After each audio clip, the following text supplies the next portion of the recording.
ASMR. Hey everybody. Today I will be reading a couple stories from True Tales of Ghostly Encounters, compiled and edited by Andrew Honigman from the files of Fate magazine.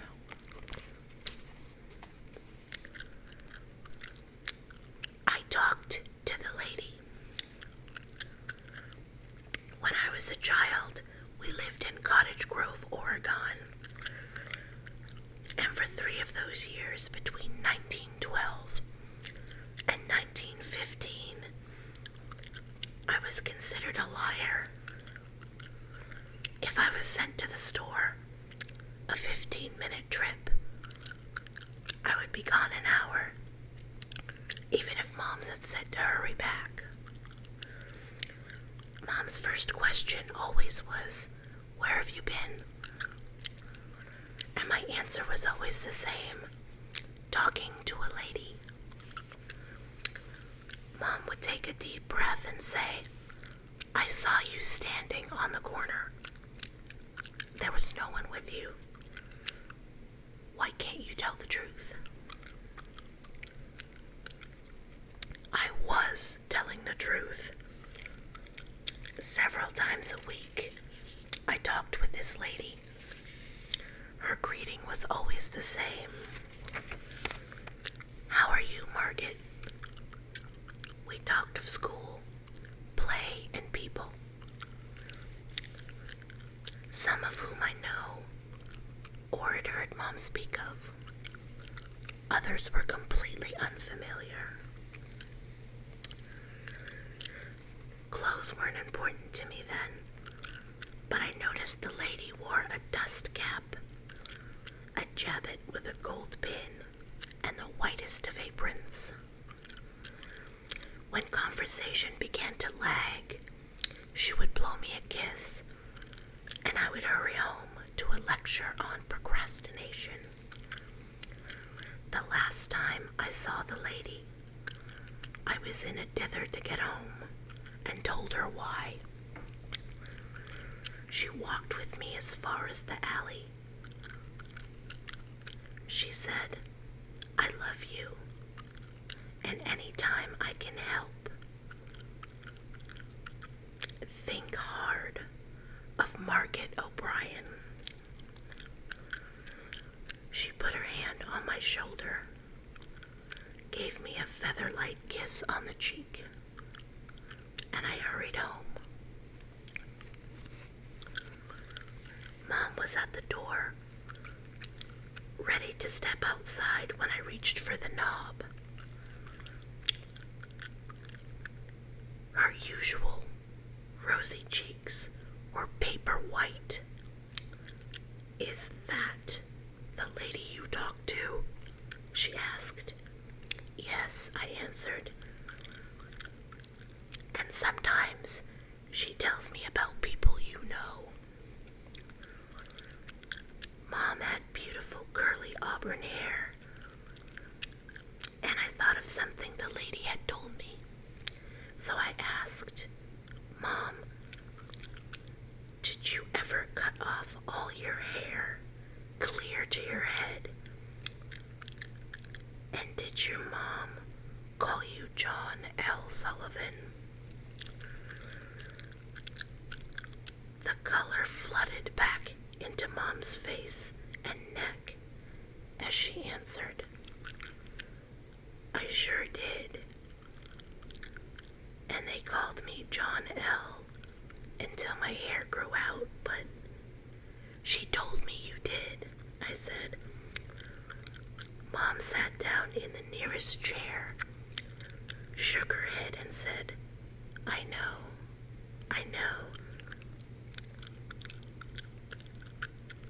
That lady was my grandmother, but she passed on before you were born. You were named for her." My veracity wasn't questioned after that, although the incident was never mentioned again, nor have I ever seen that lady again. Still, shelter protective presence when I find myself in tough spots.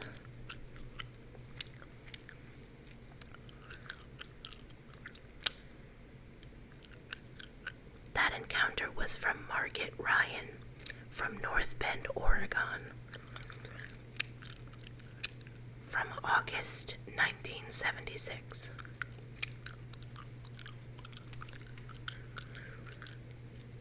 Southern comfort. If you've ever been to a funeral in the deep South on a hot summer day, you will never forget it. The pungent smell of glads, mums, and carnations in a small country church will haunt you always. I attended many of these services when I was a girl in Roseville, Georgia, but one stands out in my mind. It was my great-aunt's funeral in 1950, when I was only 8 years old. In those days, the deceased were kept at home until the services at church. Several little friends and I were playing outside when one of the girls said, "Let's go in and see Aunt Lilla." All the little girls became excited and pushed and shoved to be the first inside. I began to walk over towards my parents, for I had never seen a dead body, and I was terribly frightened. Suddenly, my cousin Sarah Mae Brown grabbed me and began pulling me towards the bier. I resisted, screaming and kicking, but she was too strong for me. Before I knew it, I was standing before Aunt Lilla's open coffin.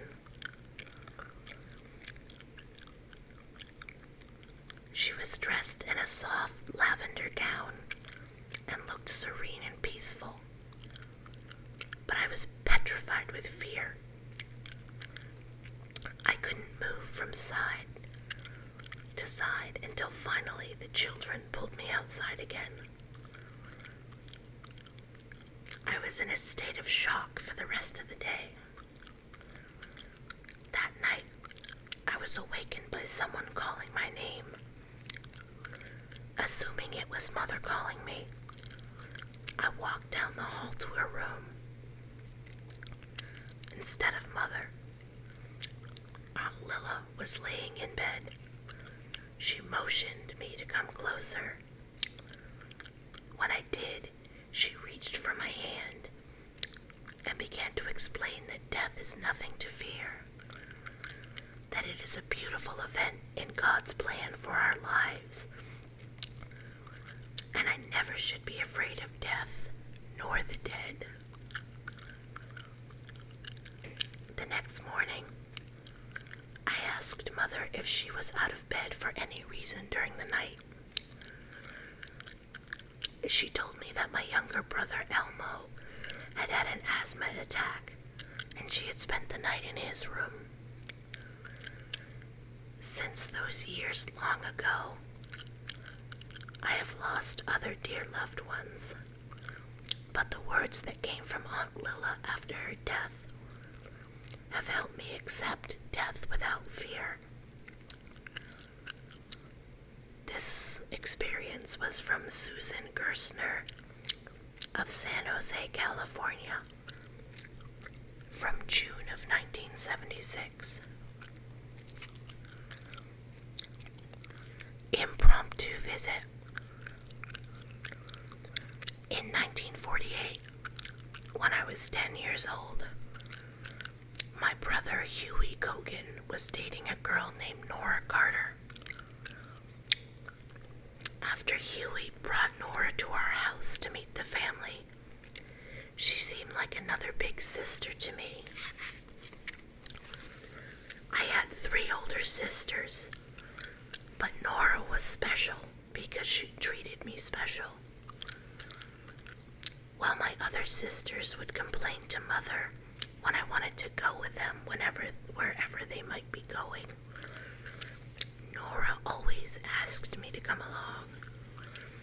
Nora lived in the town of Sciotoville, Ohio, while we lived some 15 miles away in the tiny village of Wheelersburg. But Nora often found a way to pop in for a Sunday visit, even when she didn't have a special date planned with my brother. I came to love Nora and was always overjoyed when she showed up for an impromptu visit. Unfortunately, Nora came for a visit one Sunday without first getting her mother's permission. When late in the evening she called home, her mother was distraught. She came immediately and took Nora home. After that, Nora was forbidden to visit us. 6 months later, in April of 1949, we were all shocked and saddened when we read Nora's obituary in the newspaper. She had died of leukemia. Shortly after Nora's death, I went to live with my grandparents, Mr. and Mrs. Hughie Boggs of Franklin Furnace, Ohio, for the summer. Imbued with fundamental religious beliefs, I worried that Nora might not have been saved before she died. I became obsessed with grief for her passings and concerns about her welfare. One afternoon, late in the summer, my grandparents and I were sitting on the porch. Grandpa was reading the Bible to us. Grandma was mending some clothing, and I was sitting on the step. Rising from her rocker, Grandma said, "I believe someone is coming up the path. We should go out to meet them." When I looked up, I saw Nora coming up the path. "Oh, Grandma, it's Nora," I shouted. "Don't get up, I'll go out to meet her." I ran up to her and took her hand. "Oh, Nora, I'm so glad to see you," I said. "Please tell me where you have been." "That's the reason I came, honey," she replied. "I wanted to tell you I've been in heaven. I have to go back now." Suddenly, Nora was no longer there. As if by magic, I was perched back on the porch step. Grandpa was still reading the Bible, and Grandma was still sewing. Neither of them seemed to be aware of the visit, which had been so real to me. I don't know what happened that day. Perhaps I had a dream or a vision. Perhaps my subconscious solved a problem that had been perplexed by my young mind for nearly 3 months. But I like to believe that Nora actually paid me one last impromptu visit. This experience was from Shirley Armstrong of St. Petersburg, Florida, from January of 1983.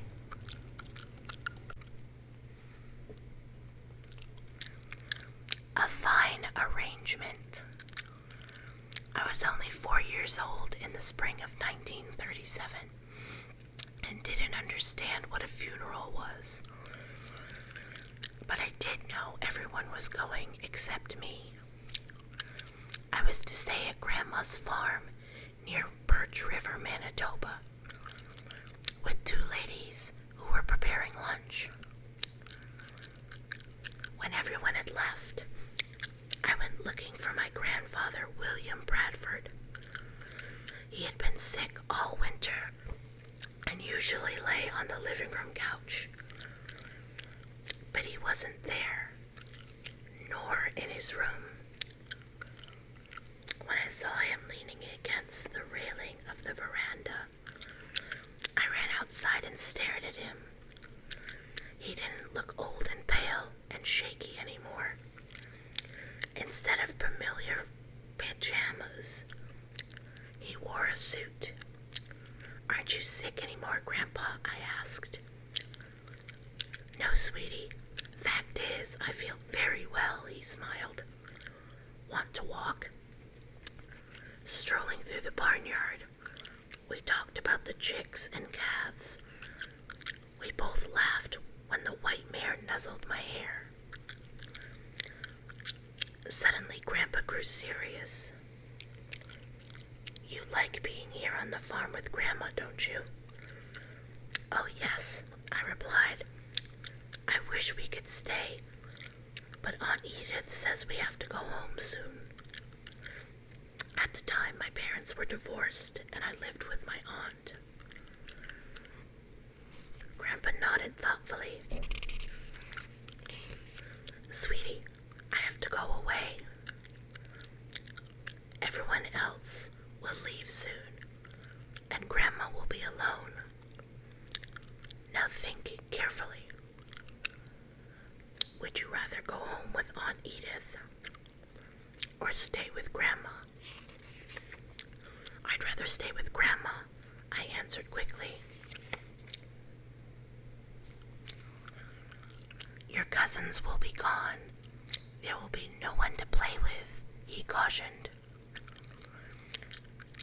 "There's the kittens and the dog," I said. "It's all arranged then. If anyone tries to take you away, make a fuss." He winked, and I giggled. Usually when I made a fuss, Grandpa said, "That's enough."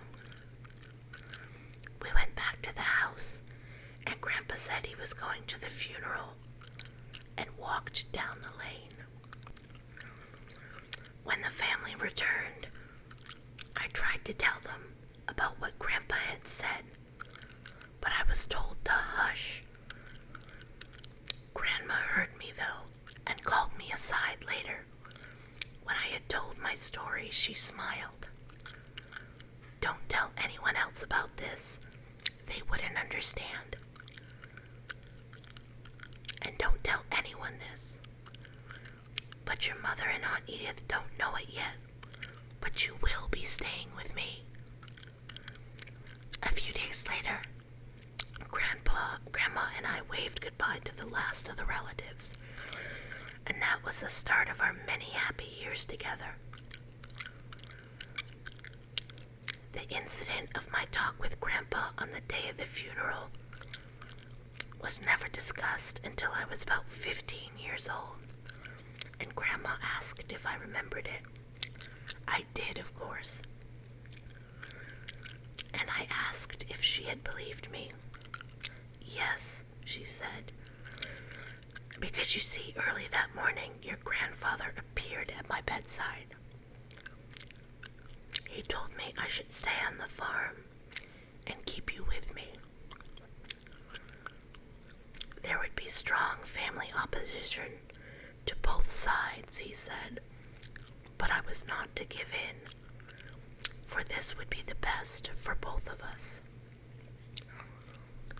And that is how my grandfather, on the day of his own funeral, arranged our future. Grandmother and I believe it was a fine arrangement. This experience comes from Marlene J. Porter of Manitoba, Canada, February 1974.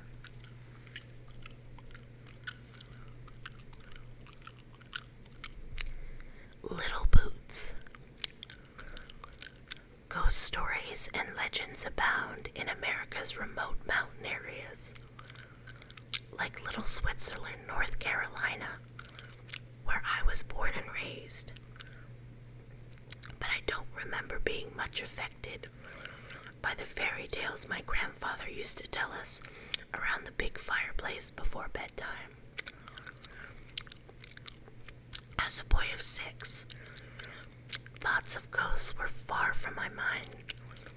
However, a strange thing happened that year, which to this day is still a mystery to me. The year was 1930. I had a playmate of my own age named Jerry Palmer who lived nearby. We were inseparable through the long summers, and when winter came, we had sleds our dads built us. Jerry's father always had more money than mine, and Jerry always had better clothing and more store-bought toys. My father was a moonshiner and a bootlegger. Corn liquor and brandy sold for 25 cents a pint, or $1.50 a gallon, when he could find a buyer who had that much money.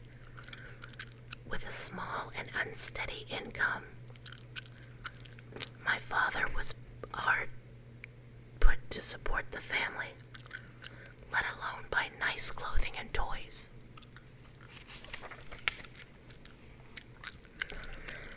When winter came, Jerry appeared in his new clothes, wool pants, shiny little boots, and a heavy corduroy suit. I wore overalls, a denim jacket, and somebody's nondescript hand-me-down shoes. I don't think I really envied all of Jerry's advantages, but I did take a shine to those little boots. In November, Jerry took sick and died within a few days. He had been an only child, and his grief-stricken parents moved away, obviously to find a place where they would not be constantly reminded of their little boy. They left behind many of Jerry's belongings. His death made me sad and lonely. After a few weeks, I thought that if I visited the scene of our many contented hours together, I might recapture some of the happiness of the past. So one day I wandered down the path through the woods to Jerry's house. I found the house open, and as any little lad would do, I went in to explore. In a cupboard near Jerry's bed, I found the corduroy coat and boots that I had admired. Childlike, I carried them home with me. I hung the coat on the foot of my bed and put the boots underneath, impatiently anticipating the following day when I would wear the warm, wonderful coat and those shiny little boots. When bedtime came, I looked again at my new treasures and happily fell asleep. Sometime during the night, I was awakened by the shaking of my bed. Something was moving in my room. I cowered under the covers, petrified with fear. The bed stopped shaking, and the room became silent as a tomb. Then I heard the footsteps. Were they Jerry's footsteps in his little boots, walking slowly towards the door? I also heard a dragging noise, like the little coat brushing along the floor. I couldn't see a thing, but the sounds continued through the door of my room. Then silence. Finally, exhausted by my awful fright, I went back to sleep. In the morning, I awakened slowly, stretched and snuggled back for another nap, when suddenly the night's events flashed into my mind. I jumped up and looked at the foot of my bed. The coat was gone. I bent to peek under the bed. The boots were gone too. Dressing quickly, I dashed through the house and outside. In the snow were the tracks of little boots and marks that showed the coat had been dragged alongside. Summoning up the whole store of my 6-year-old courage, I followed the tracks right back to the house from which I had taken the items the day before. Thoroughly frightened, I ran madly for the haven of my home. At breakfast, I had no appetite, and my parents knew something was wrong. They pressed me until slowly and reluctantly I told them about my terrible night. They pooh-poohed my tale until I insisted that my father come out to see the tracks in the snow. As the sun rose higher, shedding a welcome warmth into the woods and hollows, I began to doubt my senses. It had only been a nightmare. But no, I had gone to Jerry's house and taken the things from the cupboard. Now I strode purposefully back down the path and into Jerry's house. Less assured, I approached the cupboard near Jerry's bed and cautiously opened the door, dreading to find what I knew would be there. The coat on its hook and the little boots on the floor, both showing the damp evidence of the night's travels in the snow. I firmly closed the door and made my slow and thoughtful way home. I related the final chapter of my adventure to my mother and father, who answered in the fashion of hill country folk. Son, don't never bother with things that belong to the dead. This experience was from Fred Lowry of Deer Lodge, Montana, and the story was shared in November of 1967. Okay, guys, that's it for today.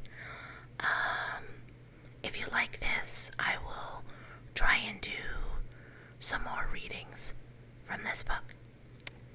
Catch you later. I have a lot of catching up to do on YouTube.